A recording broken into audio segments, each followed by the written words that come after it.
Welcome to Patty's Place, a place where we'll talk about grief, dementia, and caregiving.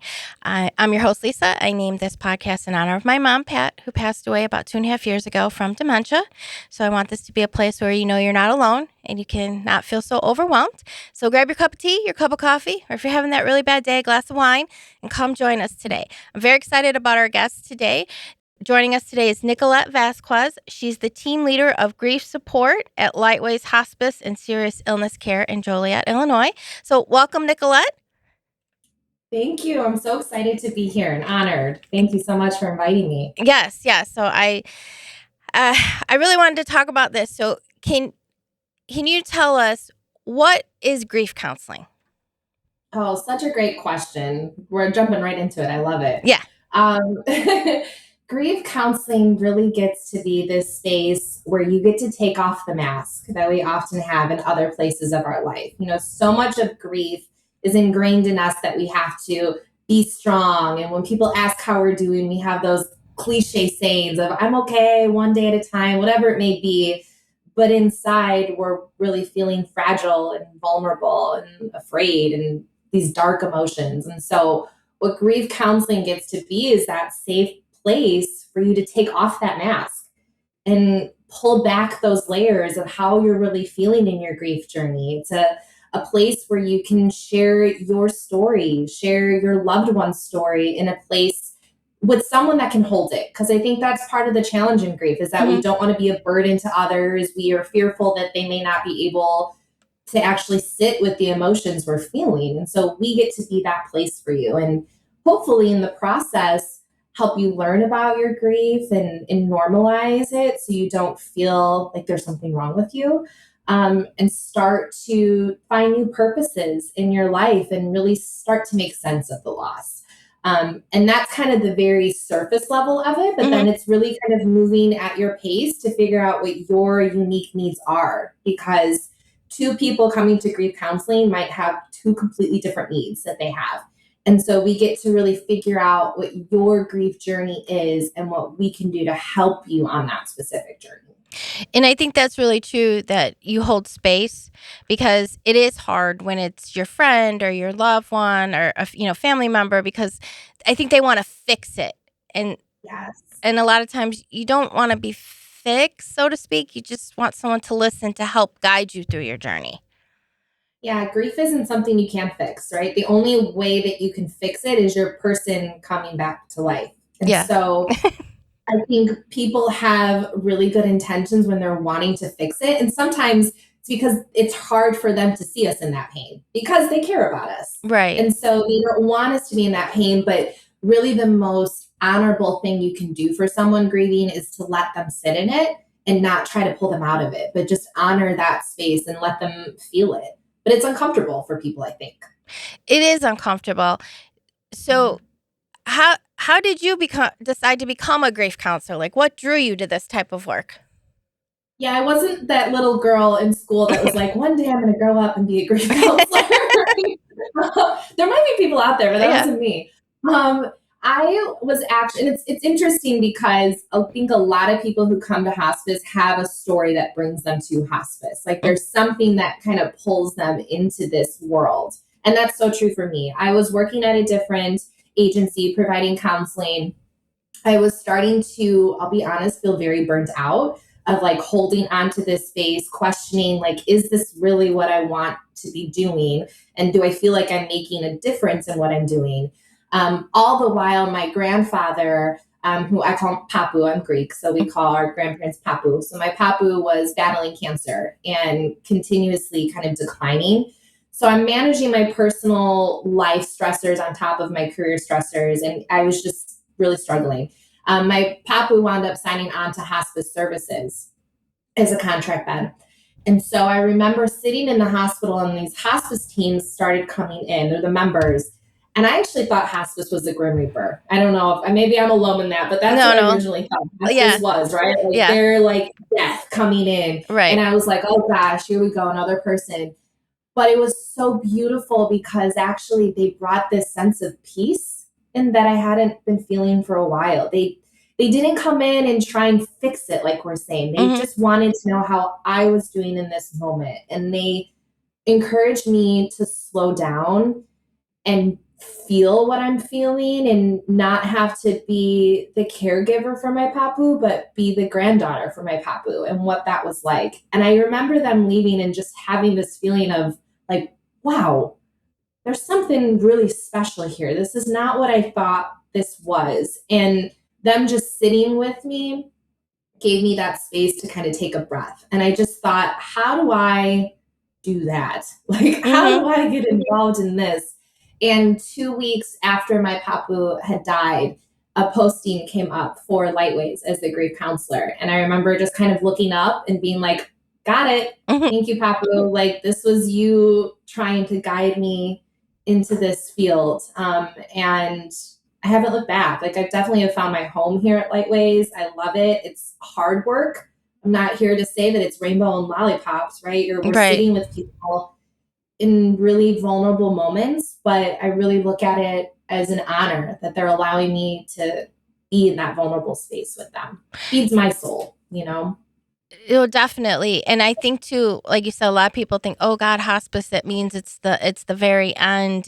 I don't think people realize everything that hospice offers, not just to the patient, but to the caregiver.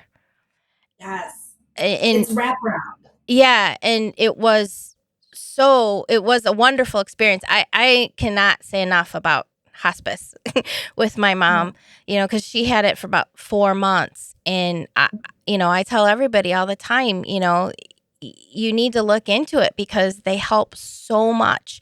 And sometimes it is just the fact that they hold that space for you as a caregiver and they tell you it's okay how you're feeling, or here's how we could help. And it's just, you're like, oh my God, you can take care of this. Even if it's as simple as, hey, we're bringing in the supplies, of the diapers or things like that. You're like, oh, I don't have to run to the store anymore and get this. Yeah. Yeah. It, People think, and I thought this as well, that hospice is just about the patient. It really, at Lightways especially, I'm always telling people your whole family is part of the Lightways family now. Like, yes, it's an honor that we're taking care of your mom or we're taking care of your mhm. brother, and we're here for them, but we're also here for you. And that support doesn't stop once your loved one dies, it continues on. And that's where grief support comes in, is we get to kind of be that bridge for them as the grief journey is now really in full gear. I mean, as I'm sure you might relate to, your grief starts even before your loved one dies. Yes. Like, you're grieving along the way. And so for our support to just stop after your loved one dies doesn't make sense, because the grief is continuing on after that. Yeah, it really is. And so, how is grief counseling different from other types of counseling? Yeah, I thank you for asking that, because as we know, our mental health intertwines in so many parts of our life, right? It's intertwined into who we are as a person. But grief has its own unique challenges that we have to face. And so a lot of clients that we work with actually are working with their own, mental health therapists that maybe they've been seeing for years to really help manage any mental health challenges they're facing, how to just process and cope with stressors in general. Mhm. But grief comes in and kind of throws that all up in the air sometimes. And so people are often left feeling like, I thought I understood what self care was. I thought I knew what coping was, but I don't know now because grief has thrown everything in the air. Mhm. So, what grief counseling gets to do is be that private space for you to sit in the grief and actually allow yourself to be present in it. I think that a lot of times our instinct might be, don't look at it because it feels so painful. Mhm. And so we have this like fear to look at it of like, if I peel it back a little bit, is it going to unravel? Am I never going to be able to close it back up? So we get to move at the pace that you need and allow you to actually be in it, while understanding it's not something you can fix, as we said, right? A goal of grief counseling is not to get over the grief. It's not to move on from the grief. It's not to get over the loss. The goal of grief counseling is for you to find a way to hold on to that bond with your loved one now. And like, that's the work. How do you hold on to that connection to them in a comforting way and not as much of a painful way. I would agree with that. Yeah, it helps find those different ways where you can honor that person, find comfort, especially, and not just at the milestone. Sometimes it's just Mhm. regular days when you're like, I really wish I could talk to my mom or my loved one right now. They could really help me, um, with that. The quiet moments, Yeah. right? We kind of can predict when those big moments are going to wipe us off our feet, like Hmm. birthdays or, the year mark after the loved one has died or a holiday. We kind of brace ourselves, but it's those smaller moments that you're mentioning that we're not always braced for. The scent of their cologne Hmm. randomly, or a song comes on the radio that you haven't heard in years, but now is playing and it brings you back to a memory with your loved one. Those are the moments that wipe us off our feet. I always tell the story. My mom always loved the marshmallow peeps. Okay. And so actually that was the last food that she ate was a peep. And Oh. so she passed in January, and so that first Easter, the peeps Mhm. come out, and literally I had to go, like, as soon as I saw them in the store, I like wanted to cry, and I was like, "Whoop, gotta go the other way." Now when I see them, I find comfort, but that first few months when I saw them, I was like, "Oh, I'm gonna start crying in the grocery store," for Yeah. it. Yeah. Yeah. I appreciate you saying that, because I think early in grief, we sometimes get caught in this black or white, all or nothing thinking. So, like, I know for me, when after my papu had died, we danced at my wedding to Moon River, Mhm. which is not a very popular song, right? Like, Right. you don't hear it nowadays.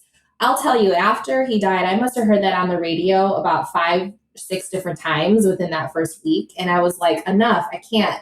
And I had this fear of, like, am I never going to be able to hear that song again without falling apart?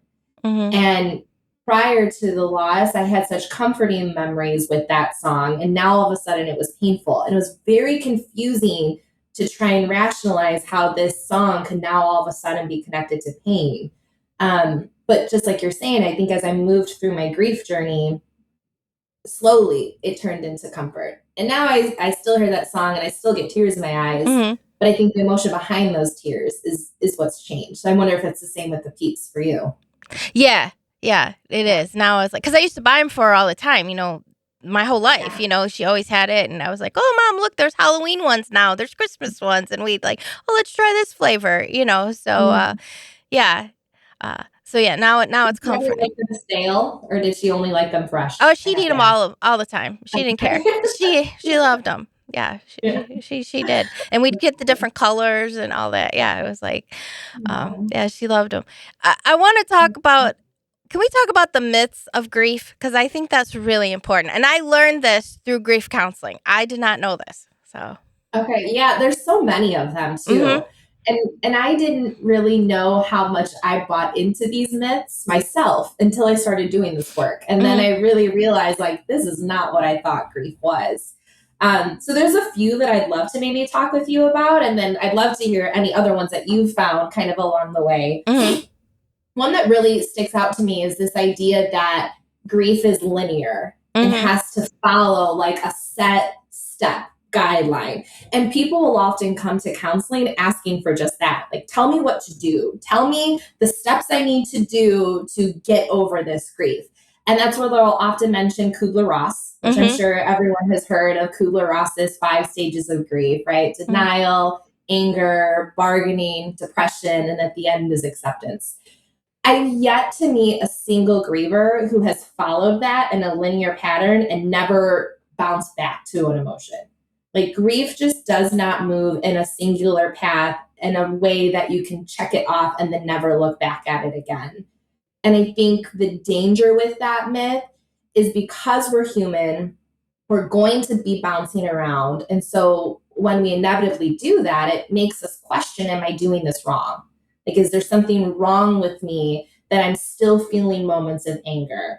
That every so often I do have these moments where it doesn't feel real and I'm feeling denial. And we are so guilty of putting that pressure on ourselves to follow this path. But the truth is that grief really does make us bounce all around. Sometimes, even within the same hour, we've Mhm. bounced around to different emotions. if anyone ever attends our grief workshop, the second night we compare the grief journey to a roller coaster, right? It's this idea of like someone put you on the roller coaster, put the shoulder straps on, even though you didn't buy the ticket, and they sent you off. And so you have no idea when the next turn is coming. You have no idea when the next drop is going to happen. And all you can do is just hold on tight and hope that you'll get through that next drop. And I think that's true with grief. But the more that we can dispel that myth that it needs to be linear, I think people will have more compassion to recognize I get to do this in the way that I need to, and that there isn't a timeline I have to follow. That can be hard for people, though, I think, because they want to know what to do. But I think it also gives us that freedom, you know? Yeah, and now I find myself, because I learned this at one of the grief workshops about, Elizabeth Kubler-Ross wrote those about the people who are terminally ill. Those are the stages they go through. So now, like, I even find myself, if I'm watching TV or a movie and they go, oh, the stages of grief, I'm like, no, that's not right. I say that to myself. I'm like, no. But it made perfect sense that when you said that at the grief workshop, I was like, oh yeah, that is what she wrote about. She wrote about the terminal illness, and somehow it got into this is how grief works, and it doesn't. I do think Kubler-Ross did a phenomenal job at identifying emotions that are part of it, though, because I do think those are very much integrated into the grief journey. I just think we need to maybe adjust our view of it as recognizing it doesn't have to be step A, then step B, then step C. It can go whichever way it needs to. Yeah, and like you said, sometimes you feel it all of them within 5 minutes of each other, depending on what's going on, and that's okay to accept that, yeah, that's how I feel today about it, and that it affects everything, your physical body, not just your mental. We tend to separate that with that. That's exactly what I was just going to mention too. Of another myth is that the myth sometimes is it only affects the way we feel. And in that the only feeling we have in grief is sadness. And so, yes, sadness is a big part of the grief journey and feeling that pain, but it is not the only emotion that we feel in pain or feel in grief, excuse me. There are so many different emotions that we experience. And what's interesting is sometimes very early in our grief, because we're feeling so much pain, all we're doing is craving for a moment where it doesn't feel this painful, where it doesn't feel like it's going to encompass us. And then as we're moving through our grief journey, we do have a moment where it doesn't feel as overwhelming, or dare I say, we have a moment of joy. Yeah. And then we're met with guilt, right? This like feeling of, I'm not allowed to feel guilt or feel happiness. Joy does not belong in this grief journey. Are people going to think that I've gotten over my loss? Is my loved one going to think I no longer miss them? And so the reality, though, is that joy is absolutely a part of grief. And it's necessary, I think, for grief. In order to keep our stamina going through the journey, we have to give ourselves that permission to feel joy at some point. Oh, yeah. Yeah, you do. And sometimes it's, you think about a story about your loved one and you start laughing, because you're like, oh my God, yeah, they did do that. Or, oh yeah, they did say that, and to find comfort in that. But yeah, you do. You have that conflicting feeling of, oh, I shouldn't be happy right now in this moment, but it's okay to feel that way. Yeah. It's also okay if right now it's hard for you to connect to joy too. Like that's really a phrase that I keep in mind, even through my own grief journey, is this idea of right now. If right now it's hard to connect to joy, that's okay. That's just where you're at in your grief journey right now. And if right now you are able to chuckle because you remember a silly thing that your loved one did, that's okay too. That you don't have to fit into one of these two boxes. But I don't think you really understand that fully until you go through that grief journey itself, which is kind of leads into that third myth I wanted to talk about, which is this idea that grief kind of goes away on its own. That like, you just need time, right? How many times have I even said that to someone before I went through grief? That now I look back and I think, how has no one smacked me? For the amount of times I've said that to someone. Yeah. Because grief doesn't just heal on its own. It doesn't just go away. But what I do think happens with time, though, is that it gives us those opportunities to learn what's helpful in our journey and learn what's not helpful. And we're constantly just evolving what our coping skills are and what our coping toolbox needs to have in it. And that's what time, I think, gives you that opportunity to do that. I would agree with that. Yeah, it gives you that. You figure out what will work for you, or what's okay for this or that. Or like, I learned through my grief counseling that like it was okay if I just needed to zone out that day and I was just playing games on my iPad, or I was finding comfort watching Netflix, or and then I found some movies. I found myself finding movies or shows that kind of had grief in there in the story, not even intentionally, but then I found comfort in those. you know Yeah. That's where I found it, and that was okay if that's what I did that night. I didn't have Mhm. to always be doing something, um, Yeah. and give It's yourself permission for it. Yeah, permission to pause, Mm-hmm. permission to acknowledge sometimes not doing something is doing something. Like Mm-hmm. the absence of doing something can actually be feeding your grief needs in that moment, and that's acceptable and encouraged. Actually, we can't. I think sometimes our instinct is to keep going Mm-hmm. 24 hours a day, like just to stay busy. Because the busier I am, the less opportunity grief has to knock on the door. Mm-hmm. But the truth is, at some point, you have to put your head on that pillow, and grief is going to find a way.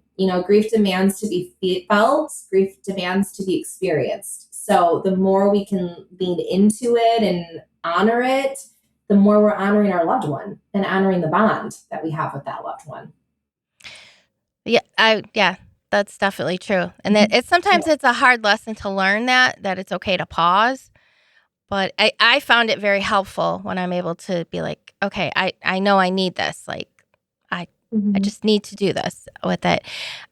I Yeah. On the Lightways website, it says, "Through darkness we bring light." So how does Yeah. someone find the light when they're grieving?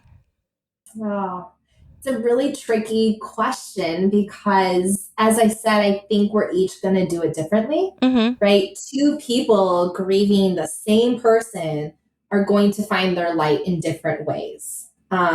But the one thing I want to encourage your listeners to really remember or reflect on is that really your person is your light. That they are the light in your life, they're the light in your heart.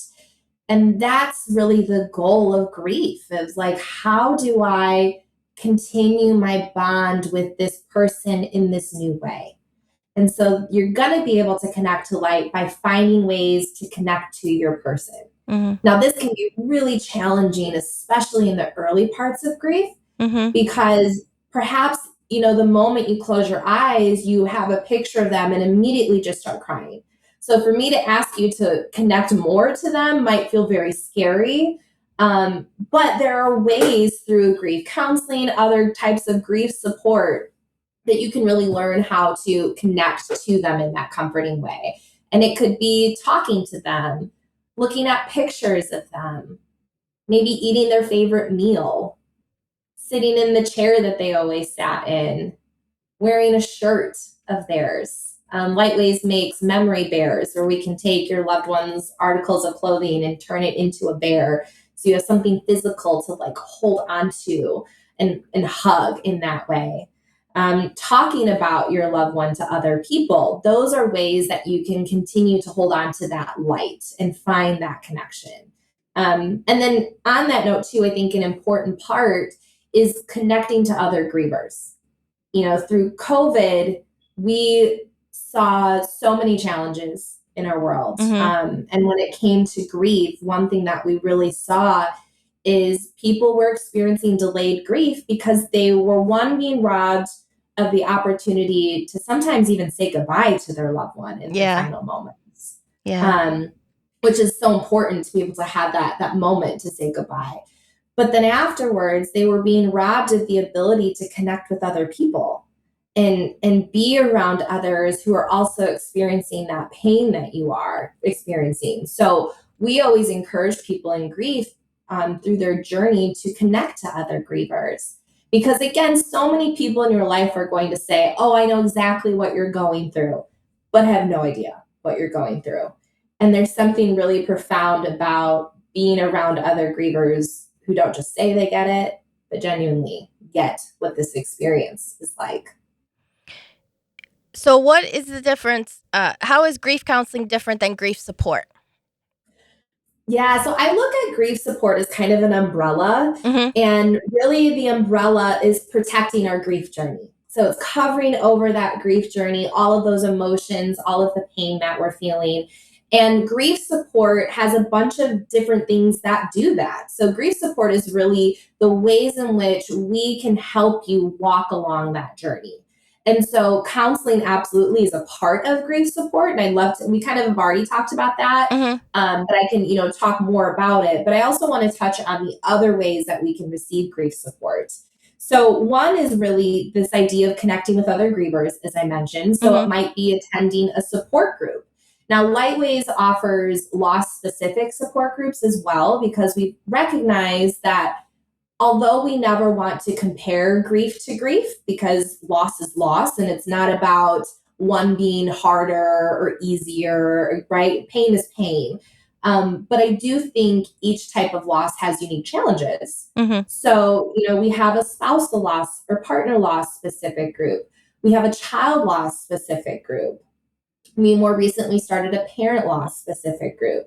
So we're giving people these opportunities to connect with each other, not even necessarily to share, because that might be vulnerable for some people, but to at least be around others and hear what's worked for them, what hasn't been helpful, or at the very least, just normalize the experience that they're going through, right? So that is a part of the grief support. Also, I think grief support includes education, like learning about grief. And that's what our grief workshop is for, is that it helps people really understand what grief looks like to, again, hopefully normalize what they're going through so they understand there's not something wrong with me. I'm grieving. And, oh, so that's why it's hard to sleep at night. Mm-hmm. Or, oh, that's why I feel like I have less patience with people. That's why I don't feel like myself right now. That's what grief education can do. Grief support, I think, also includes helping you understand how to connect to your loved one. So, for some people, looking at pictures might feel too vulnerable, but Mm-hmm. maybe what I can do is eat the food that I know they always like to eat. And that's how I'm going to find comfort in connecting to my loved one. And then finally, grief support, I think, really includes helping you understand what your actual needs are. Like sometimes that in itself is difficult to determine what I actually need. So part of my role when people call in is they'll share their story with me. And then I have that conversation of what do you think would be helpful for you? Right? Do you think you might need more of that one on one space to really peel back those layers of your grief? Or do you think it would be more helpful to be around others who've also experienced parent loss so you don't feel so isolated in this journey? And is that what your needs are right now? But all of those, I think, are encompassed under that grief support umbrella. And I never thought that I would be like somebody that liked support groups, but I have been a part of the parent support group and I love it. I look forward to it every month. And it is, it isn't about comparing the grief, but it's just something about that somebody who's lost a parent understands, and it's so like how the different stories are similar. Like, oh yeah, I'm going through this, or Mhm. yeah, I have to go through probate here. Or, oh yeah, this happened. I have to clean out, and it's hard cleaning out the house, or those types of things. Mhm. And you just find comfort in knowing that you're not alone Yeah. with it, and you don't have to talk if you don't want to, you know. Exactly. That's what I was just going to say. So I'm one of the facilitators for our child loss group. Hmm. And at the end of every group, I always have my little spiel that I say, which isn't a spiel, I genuinely mean it. But I say, thank you to those of you who have shared, because it's a vulnerable experience to share your grief journey and to be vulnerable and present in it. And also, thank you to those who have listened. Like, thank you to those who have been present to others sharing their story. because there is an important part of grief in feeling heard and feeling seen. And so that makes just as much of an impact being present as an observer and kind of taking things in to help normalize your experience. You don't have to be someone that talks the whole time to get something out of the support group. And I also love, I've attended a lot of Lightways events. I love all your events that you have. I do. I find comfort in them, and you get to meet other people, but I also learn a lot Mhm. for it. And a common theme in many of the events in the events is sharing your loved one's story. So how Yeah. do somebody on their own can they keep sharing their loved one's story? There's so many ways. And sometimes, it can feel vulnerable to share it out loud. Like Mhm. that in itself feels very scary. So there's also private ways that you can share your story. I always encourage people to write down and journal what their loved one's story is. And what's interesting is if you have yourself kind of write down your loved one's journey, set it someplace, and then maybe go back to it a few months later, you always have new insight that you're constantly taking out of your journey. And so it would be interesting to see how those journal entries would change. But if you are feeling more open to sharing it out loud, there's lots of ways that you can do that. One is to talk to people who knew your loved one and share stories about your loved one and keep saying their name. I think that's such an important part of grief is that we continue saying our loved one's name. And actually, at groups, the support group that I run, I make sure to mention each of those children's names, every single group, because I think it's important to continue saying their name out loud.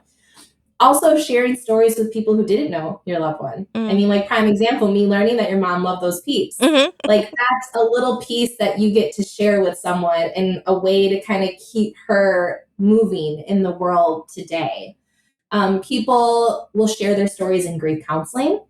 So again, if it feels vulnerable, maybe meeting with the counselor one-on-one where you can really go into the depths of your loved one's journey. But really any creative outlook can help you with that. So we've had people write songs, write poems, create a piece of artwork in their loved one's honor, create a post on Facebook and share a collage. We've worked with people who have kept their loved ones Facebook active even Mhm. after they've died as a way to continue connecting to them. And I was working with someone before who had said every so often they would go to their loved one's page and someone would post something on there, just like, oh, I was thinking about you today. This really funny thing happened. And it helped me learn about my loved one from someone that I didn't know. So there are so many different ways that you can share your story. But the important thing is that you get to decide how you want to share your story. And that's, I think, a really important aspect for Lightways Mm. is that we never want someone to feel pressure to share if they're not ready to. So we're constantly moving at your pace to figure out what would be helpful for you. And when you mentioned that, sharing your story with somebody who didn't know your loved one, and I have, and when people have made not comments, but like they're like, oh, um, the chaplain at Lightways actually did my mom's service, and so he met with me Mhm. and my dad, and to learn about her and stuff. And he was like, "Oh, she was a trendsetter," and I was like, "Oh, I guess she was." Like, people make, and I was like, "Oh yeah, I never thought about it. Yeah, I guess she did do this," or with that. And I thought, "Oh, she'd probably get a kick out of that," with Yeah. So, what would you say to someone who's a little apprehensive about maybe sharing their grief or coming to grief counseling or even an event? Yeah, it's a normal feeling to have, right? This, like I said, we're not talking about rainbows and lollipops. We're not talking about the weather. We're asking you to really be present in a vulnerable spot. And so, for someone who's apprehensive, the first thing I want them to know is it's okay to be apprehensive. And also, there's no timeline of when you need to start with us. Mhm. We're very fortunate at Lightways that we can work with anyone at any time in their grief journey. So we've had people come through our doors who experienced a loss when they were a child and now are an adult and are at a place now where they can really sit in the grief. And our door is always open. We don't have to do this at a certain time. Um, but if you are open to it, let's move at your pace and maybe let's come up with a way for you to dip your toes in the water at your readiness. So, for example, when I'm talking with someone on the phone and if they say, yeah, I don't know if I'm ready to do counseling, like that just feels very intense and raw for me, Hmm. then maybe what we do is we talk to them about attending our grief workshop, right? Because it helps them tap into the educational piece of grief and maybe start learning about their grief so they're still tending to it, but it doesn't feel as vulnerable. Or maybe we talk about attending a support group with the understanding that they're not going to share anything because that feels very vulnerable, but they're going to come just to be an observer and listen and be present. There's no specific way we need to do this. So let us work with you to determine what feels okay for you. And also, if you try it out and you realize it's not the time, that's okay. You can come back at any time. Lightways doesn't have this policy where once you leave, you can never come back. Like that door is always open and actually encouraged to come and go, when you're facing new challenges in your grief.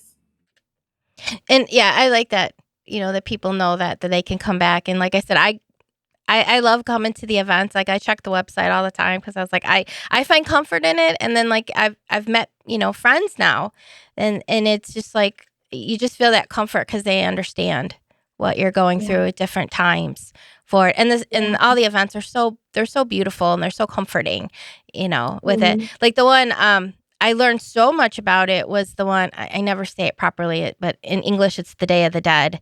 Uh, Oh, the Dia de los Muertos. yeah, Yes. I learned so much about that. I had no idea what the whole holiday was, and so like I find Mhm. comfort in that one. I just did the Mother's Day one, which is so pretty, uh, with Yes. that.